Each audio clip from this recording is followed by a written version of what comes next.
दुख भरी दुनिया में आंसू में बहाता रहा।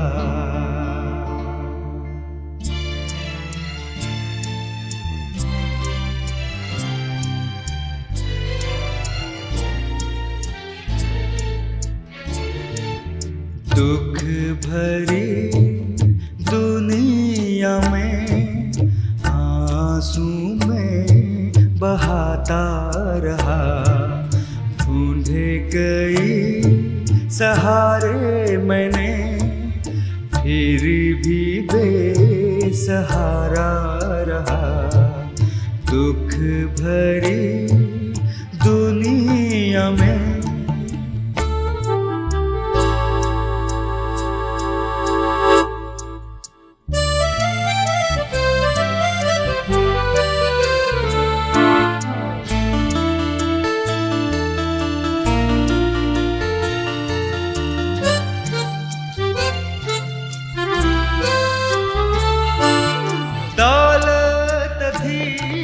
सब कुछ था, ना थी खुशी दिल में मेरे।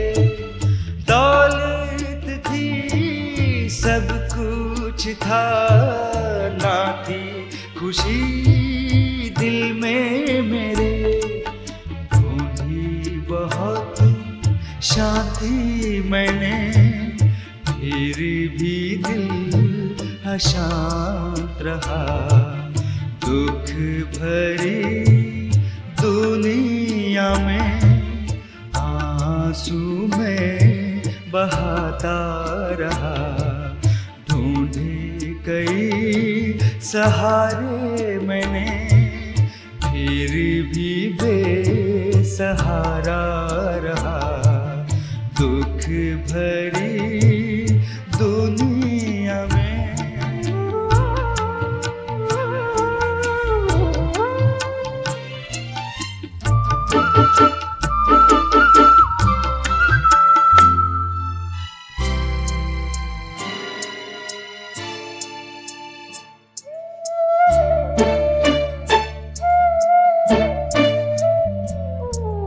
यीशु से ये ना देखा गया, आंसू को मेरे पोंछ दिया। यीशु से ये ना देखा गया, आंसू को मेरे पोंछ दिया।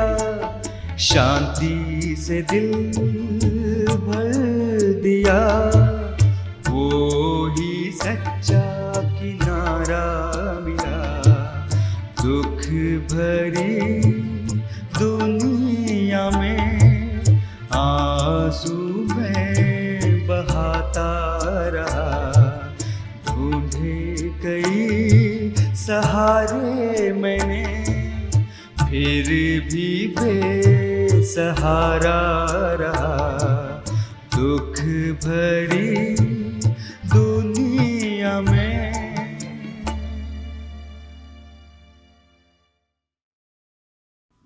स्वागत है भाई बहनों आपका इस विशेष कार्यक्रम में। इसका नाम है मसीही महिलाएं। हम उन महिलाओं के बारे में जानने, सीखने और समझने का प्रयास कर रहे हैं जो परमेश्वर के वचन में पाई जाती हैं। हम जानना चाहते हैं कि वास्तव में परमेश्वर की योजना क्या है। परमेश्वर क्या चाहता है हमारी बहन बेटियों से, हमारी पत्नी से, हमारी माताओं से, जिन्हें परमेश्वर ने महिला के रूप में इस संसार में भेजा है। इस समय हम जिस विषय को लेना चाहते हैं वो है महिलाओं की अलग अलग भूमिकाएं। जी हाँ, एक महिला के जीवन में अनेक भूमिकाएं हैं जो उसे निभानी पड़ती हैं। जो बुद्धिमान और समझदार भूमिकाएं हैं, महिलाएं हैं, वो अपनी भूमिका को बहुत अच्छी प्रकार से निभा लेती हैं। लेकिन जो भटक जाती हैं, जो अपने उद्देश्य को नहीं पहचान पाती हैं, वो एक निरर्थक जीवन जीती हैं और उनके जीवन से परमेश्वर की योजना जो है वो पूरी नहीं हो पाती है। परमेश्वर ने हर एक को अलग अलग तोड़े दिए हैं, वरदान दिए हैं, और महिलाएं भी इस मामले में पीछे नहीं हैं। परमेश्वर ने उन्हें अलग अलग गुण दिए हैं। जब वो इस दुनिया में आती हैं तो अलग अलग भूमिका अदा करती हैं, और भूमिका होती है एक बच्ची की भूमिका जब वो छोटी होती हैं, एक जवान स्त्री की भूमिका, एक बुजुर्ग महिला की भूमिका, और आप और हम बड़े प्रकार से समझते हैं, जानते हैं कि किस प्रकार से महिलाएं अपनी भूमिका को अदा करती हैं। लेकिन बहुत सी महिलाओं को ये देखा गया है कि उनका स्वभाव जो है उनकी भूमिका के साथ बदलता जाता है। जब वो एक छोटी लड़की के रूप में होती हैं तो उनकी ख्वाहिशें, उनकी मांगें अलग होती हैं। जब वो एक पत्नी बनती हैं तो एक अलग प्रकार का उनका व्यवहार होता है, लेकिन जब वो सास बन जाती हैं तो उनका व्यवहार बदल जाता है। और ऐसी महिलाएं जो हैं वो परमेश्वर के उद्देश्य को पूरा नहीं करती।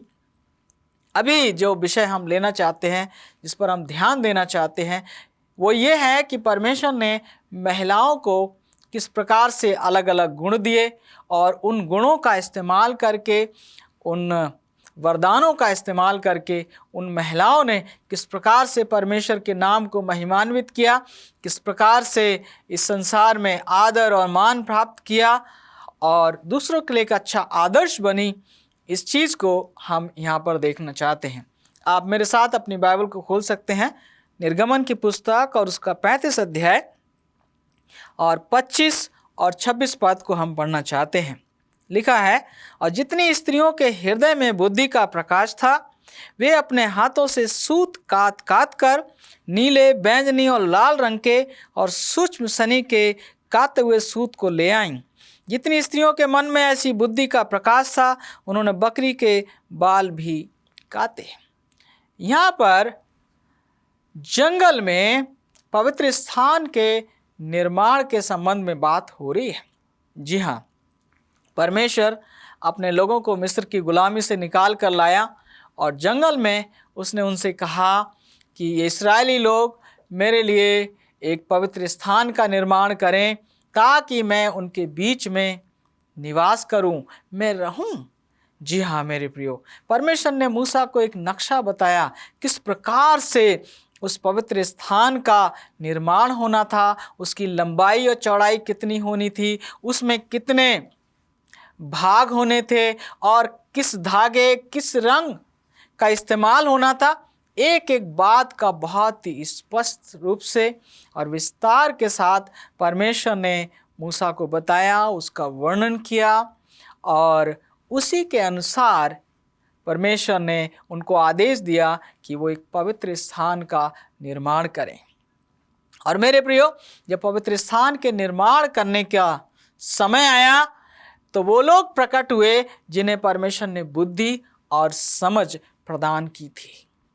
अनेक लोग थे जिनको परमेश्वर ने बुद्धि दी थी, और यहाँ पर हम स्त्रियों का वर्णन देख रहे हैं। परमेश्वर का वचन बताता है कि जिन स्त्रियों को परमेश्वर ने बुद्धि दी थी, जिनके दिल में बुद्धि का प्रकाश था, उन्होंने अलग अलग रंग के और सूत के और सन के और बकरी के बाल के और भेड़ों की बाल की उन्होंने कताई की, धागे बनाए, और उन धागे से उन वस्त्रों को बनाया गया जिनका प्रयोग पवित्र स्थान में किया जाता था। यहाँ पर आप महिलाओं की उपयोगिता को देखें। परमेश्वर के पवित्र स्थान के निर्माण में भी महिलाओं की एक अहम भूमिका दिखाई देती है। परमेश्वर ने उनको योग्यता प्रदान की, उन्होंने अपनी योग्यता को परमेश्वर के कार्य के लिए, परमेश्वर की महिमा के लिए उसका इस्तेमाल किया। मेरे प्रियो, हमारे घरों में जितनी भी बहन बेटियां पाई जाती हैं, माताएं पाई जाती हैं, परमेश्वर ने उनमें से हर एक को कोई न कोई गुण, कोई न कोई योग्यता प्रदान की है, ये उनकी जिम्मेवारी है कि वो उसका विकास करें और उसको परमेश्वर के कार्य के लिए, उसके राज्य की बढ़ाई के लिए, परमेश्वर के लोगों को आशीषित करने के लिए उसका इस्तेमाल किया जाना चाहिए। इससे परमेश्वर को महिमा मिलती है, बहुत लोग आशीषित होते हैं और ऐसे लोग आदर और सम्मान प्राप्त करते हैं। मेरे प्रियो, वचन बहुत ही स्पष्ट रूप से बता रहा है कि परमेश्वर ने स्त्रियों को बुद्धि प्रदान की और उन्होंने उस भव्य पवित्र स्थान के निर्माण करने में अपना योगदान दिया और एक समय आया वो पवित्र स्थान बन के तैयार हो गया और उन्हें कितना आदर मिला जिन्होंने परमेश्वर के पवित्र स्थान को बनाने में अपना योगदान दिया। आज परमेश्वर अपने लिए एक प्रजा को तैयार कर रहा है ताकि जब उसका बेटा मसीह यीशु आए तो वो उसे मिलने के लिए तैयार पाए जाएं।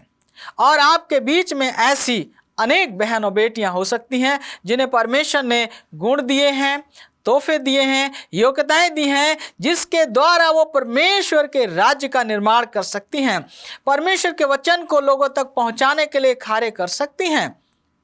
आवश्यकता है कि उसका इस्तेमाल किया जाए ताकि परमेश्वर के पुत्र के आने के लिए जो उसके लोग हैं वो तैयार हो सकें। कितना बड़ा सौभाग्य परमेश्वर अपने लोगों को देता है और उनसे वो उम्मीद करता है कि जो उन्हें मिला है उसको परमेश्वर की महिमा के लिए, उसके राज्य विस्तार के लिए इस्तेमाल करें। मेरे साथ आप एक और बाइबल पद को खोलिए। हम न्यायों की पुस्तक उसका 4 अध्याय और उसके 4 पद में हम चलेंगे और यहाँ पर हम देखेंगे कि परमेश्वर जो है किस किस प्रकार से अपने लोगों को गुण और योग्यता प्रदान करता है। 4 के 4 में लिखा है, उस समय लप्पीदोत की स्त्री दबोरा जो नबिया थी इस्राएलियों का न्याय करती थी। यहाँ पर एक स्त्री का वर्णन है, उसका नाम दबोरा है और यहाँ पर बताया गया है कि वो नबिया थी और वो न्यायी थी। जी हाँ, परमेश्वर ने यहाँ पर एक स्त्री का वर्णन है जिसे उसने बुद्धि और समझ और योग्यता प्रदान की ताकि वो परमेश्वर के लोगों का न्याय करे और उनका मार्गदर्शन करे, उनका नेतृत्व करे और परमेश्वर की इच्छा को उनके ऊपर वो प्रकट करे। जी हाँ, परमेश्वर पक्षपात नहीं करता। परमेश्वर ने जिस प्रकार से पुरुषों को अपनी महिमा के लिए इस्तेमाल किया है उसी प्रकार से उसने स्त्रियों को भी इस्तेमाल किया है, लेकिन ये शर्त वहाँ पर ठहराई गई है कि स्त्री जो है वो परिवार पर प्रभुता नहीं करेगी, पति पर प्रभुता नहीं करेगी, लेकिन पति जो है उसके ऊपर प्रभुता करेगा। मेरे प्रियो, दबोरा के बारे में हम आने वाले किसी कार्यक्रम में और अधिक देखेंगे, सीखेंगे कि दबोरा को परमेश्वर ने किस प्रकार से अपनी महिमा के लिए, अपने राज्य विस्तार के लिए इस्तेमाल किया और किस प्रकार से उसने शत्रुओं की जो सेना थी उसको समाप्त किया, किस प्रकार से दबोरा के द्वारा परमेश्वर के लोगों में एक बेदारी, एक जागृति आई।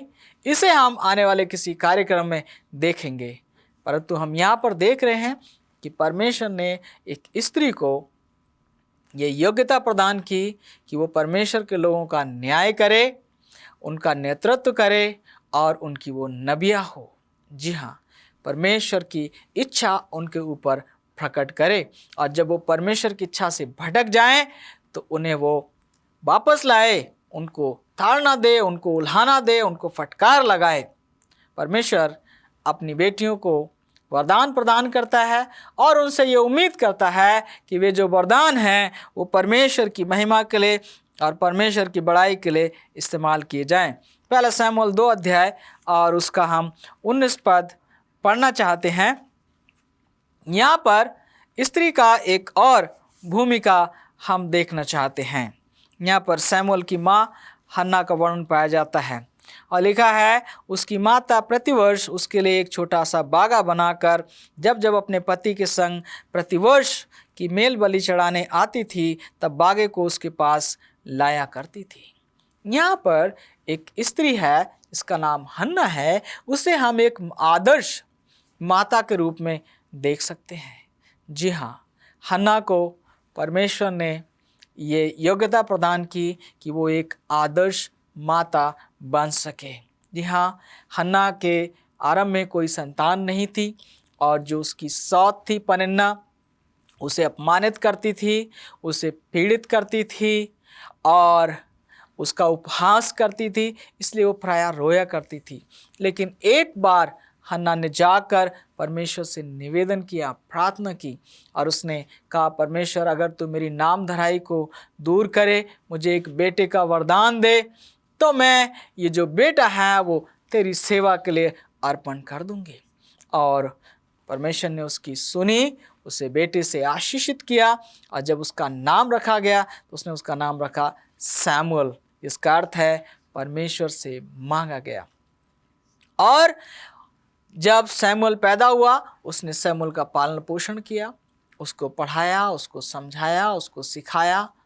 जब तक वो दूध पीता रहा तब तक वो माँ के पास रहा और उसी दौरान माँ ने अपने बेटे को इस प्रकार से तैयार किया कि वो एक भ्रष्ट समाज में पहुंचा, एक ऐसे लोगों के बीच में पहुंचा जो परमेश्वर का भय नहीं मानते थे, एली के जो बेटे थे, और उनके बीच में भी सैमुअल जो है वो निर्दोष और निष्कलंक बना रहा और परमेश्वर के लिए बड़े कार्यों को कर सका। यहाँ पर हम हन्ना को देखते हैं, वो एक आदर्श माता के रूप में कार्य करती हुई नज़र आती है। जी हाँ, जिनके पास बच्चे हैं उन्हें हन्ना से सीखना चाहिए कि अपने बच्चों का पालन पोषण किस प्रकार से किया जाए। उनकी सफाई, उनके शारीरिक और मानसिक और आत्मिक विकास पर पूरा ध्यान दिया जाना आवश्यक है। उन्हें परमेश्वर के बारे में शिक्षा दिया जाना आवश्यक है। हम मूसा की माँ से और सैमुअल की माँ से सीख सकते हैं। इन्हें अपने बेटे को अपने पास रखने के लिए बहुत सीमित समय दिया गया, लेकिन उन्होंने उस सीमित समय में अपने बच्चे के दिलो दिमाग में उन शिक्षाओं को, उन बातों को इस प्रकार से भर दिया कि जब वो बड़े हुए तो वो अपने उद्देश्य से नहीं भटके। आप चाहें तो आपके बच्चे बहुत होनहार, बहुत विद्वान और बहुत महान बन सकते हैं, लेकिन यदि आपने अपने इस कर्तव्य को लापरवाही के साथ निभाया तो आपके बच्चे बड़े होकर आपके लिए समस्या का, आपके लिए अपमान का, आपके लिए दुर्दशा का कारण भी बन सकते हैं। परमेश्वर जिसने हमें और आपको संतानें दी हैं, वो एक दिन हमसे हमारी संतानों का हिसाब मांगेगा। वो एक दिन पूछेगा हमसे कि वो छोटा झुंड कहाँ है जो हमें दिया गया था। उसका हिसाब परमेश्वर हमसे ज़रूर मांगेगा। मेरे प्रियो, यहाँ पर हम महिलाओं की अलग अलग भूमिकाओं को देख रहे हैं। हन्ना ने माँ की भूमिका को बखूबी निभाया और वो एक आदर्श माता के रूप में हमारे सामने खड़ी है। हम उससे बहुत कुछ सीख सकते हैं। हमारी माताएं, हमारी बहनें जिनके पास संतानें हैं या संतानें होने वाली हैं, उनको यहाँ पर एक आदर्श प्राप्त होता है कि वो अपने बच्चों को परमेश्वर की ओर से दिया हुआ उपहार जाने और उस उपहार को बहुत ही गंभीरता के साथ लें, उसका पालन पोषण करें, उसे परमेश्वर के राज्य के लिए तैयार करें, ताकि परमेश्वर की बड़ाई और महिमा हो और बुढ़ापे में वो संतान उनके लिए आशीष का और सम्मान का कारण बन सकें। मेरे प्रियो, आइए हम महिलाओं की और भी भूमिकाओं की ओर अपना ध्यान लगाना चाहते हैं।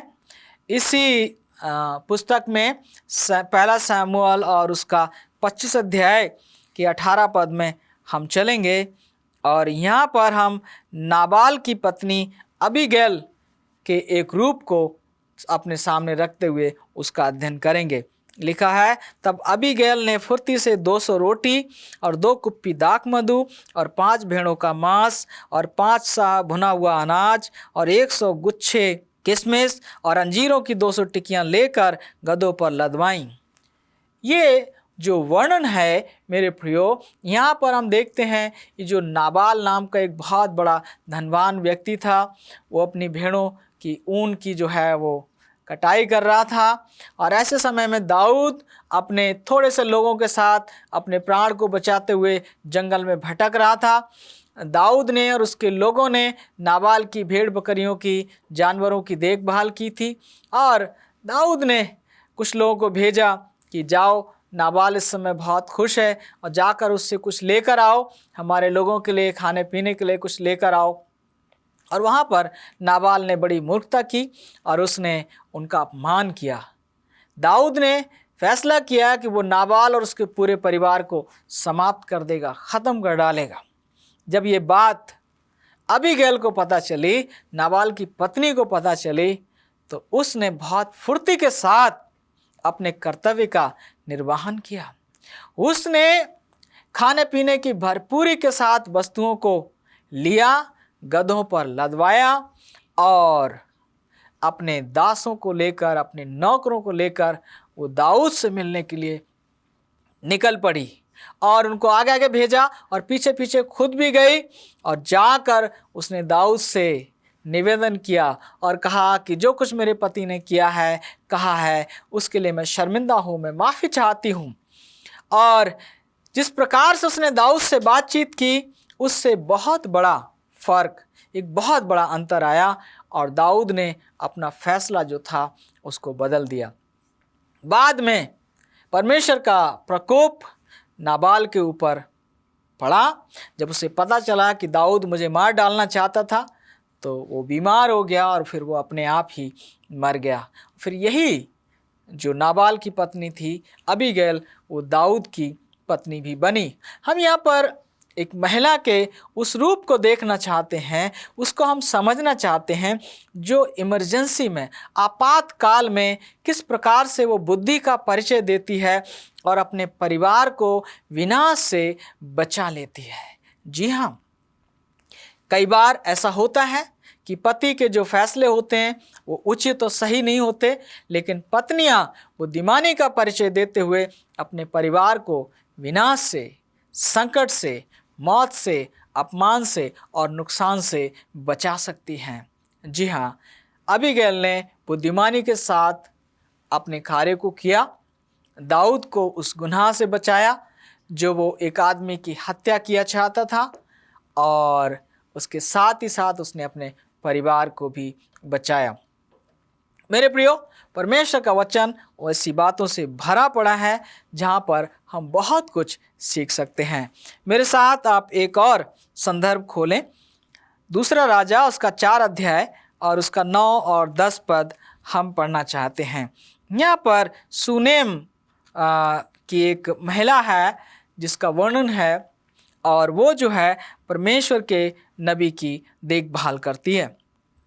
लिखा है, उस स्त्री ने अपने पति से कहा, सुन, ये जो बार बार हमारे यहाँ से होकर जाया करता है, वह मुझे परमेश्वर का कोई पवित्र भक्त जान पड़ता है।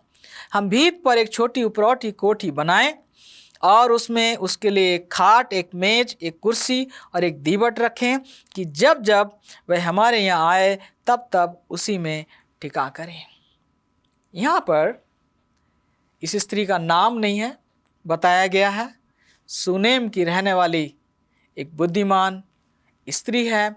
ये देखती है कि एलिशा जब वहाँ से होकर जाता है, ये उसको बनाकर समझाकर अपने घर में लाती है, उसका आदर सत्कार करती है, उसके खाने पीने का वो प्रबंध करती है और बार बार इतना जोर देती है कि जब भी नबी वहाँ से निकले तो उनके घर में रुके और ठहरे।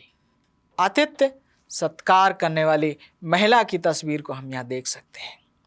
और फिर वो एक दिन अपने पति से कहने लगती है कि देखिए, ये जो मनुष्य है, ये मुझे परमेश्वर का कोई पवित्र भक्त दिखाई पड़ता है, और कितना अच्छा हो कि हम अपने छत पर एक छोटा सा घर, एक छोटी सी कोठरी इसके लिए बनाएं, उसमें एक पलंग डालें, एक मेज और एक कुर्सी हो, एक दीवट हो, और जब भी ये परमेश्वर का भक्त आए तो उसमें ये ठहर सके, उसमें ये रह सके। मेरे प्रियो, एक महिला के रूप को हम देख रहे हैं जो आतिथ्य सत्कार करने वाली है, परमेश्वर के संतों के पाँव को धोने वाली है। आने वाले किसी प्रोग्राम में हम इसके बारे में और देखेंगे कि जब उसने परमेश्वर के दास का आदर और मान किया तो उसे कौन सी आशीष मिली और किस प्रकार से परमेश्वर ने उसको आशीषित किया और उसको आगे बढ़ाया। आतिथ्य सत्कार जो है ये बहुत ही विशेष गुण है। परमेश्वर के लोगों के बीच में ये गुण भरपूरी के साथ पाया जाना चाहिए कि परमेश्वर के दास और दासियों का आदर हो, उनको अपने घरों में ठहराया जाए, उनके रहने के लिए जगह का इंतज़ाम हो और जब वो आए तो उनके खाने पीने का इंतज़ाम हो। मेरे प्रियो, वो घर क्या ही धन्य होते हैं जिन घरों में परमेश्वर के भक्तों का आदर होता है, उनका सम्मान होता है, उनका आतिथ्य सत्कार होता है। वो घर सचमुच आशीषित होते हैं और परमेश्वर की करुणा उनके ऊपर बनी रहती है। मेरे प्रियो, परमेश्वर ने अलग अलग बेटे और बेटियों को वरदान दिए और यहाँ पर हम देख रहे हैं कि एक स्त्री है जिसको आतिथ्य सत्कार करने का वरदान परमेश्वर ने दिया है। एक और संदर्भ हम जल्दी से देखना चाहते हैं, प्रेरितों काम 9 अध्याय और उसका 36 पद को हम देखना चाहते हैं। यहाँ पर एक और स्त्री है जिसे परमेश्वर ने एक विशेष वरदान दिया था। लिखा है, याफा में तबीता अर्थात दोरकास नामक एक विश्वासिनी रहती थी। वो बहुत से भले भले काम और दान किया करती थी। दोरकास का वर्णन है, ये दान देने वाली स्त्री, ये गरीबों का भला करने वाली स्त्री है जिसे हम यहाँ पर देख सकते हैं। मेरे प्रियो, हमने यहाँ पर कुछ उदाहरण देखे हैं। परमेश्वर करे कि हमारी ये जो बहन बेटियां हैं इनके अंदर एक जिज्ञासा, एक जोश पैदा हो और ये अपने वरदानों को जो परमेश्वर ने दिए हैं उनको चमकाएं और परमेश्वर के राज्य के लिए कार्य करने वाली बन जाएं। अगर आप चाहते हैं कि परमेश्वर की विशेष आशीष आप सबके ऊपर हो, तो आइए हम मिलकर परमेश्वर से प्रार्थना करें। महान प्रभु, धन्यवाद देना चाहते हैं कि आपने एक और सौभाग्य दिया कि हम उन बातों को देख सके कि आपने अलग अलग आपकी बेटियों को अलग अलग वरदान दिए हैं। मेरी प्रार्थना है इन आपकी बेटे बेटियों पर आपकी आशीष हो, जिन्हें जो वरदान दिए हैं वो आपकी महिमा के लिए, आपके राज्य विस्तार के लिए खर्च किए जाएं। इनके घरों में खुशहाली हो, इनके जीवन में आपकी आशीष हो। बेटे बेटियां खुशहाल और तंदुरुस्त रहें, हर बुराई से बचा कर रखें, आपके राज्य के लिए तैयार करें। धन्यवाद के साथ इस विनती को प्रभु यीशु के नाम से मांगते हैं, आमीन।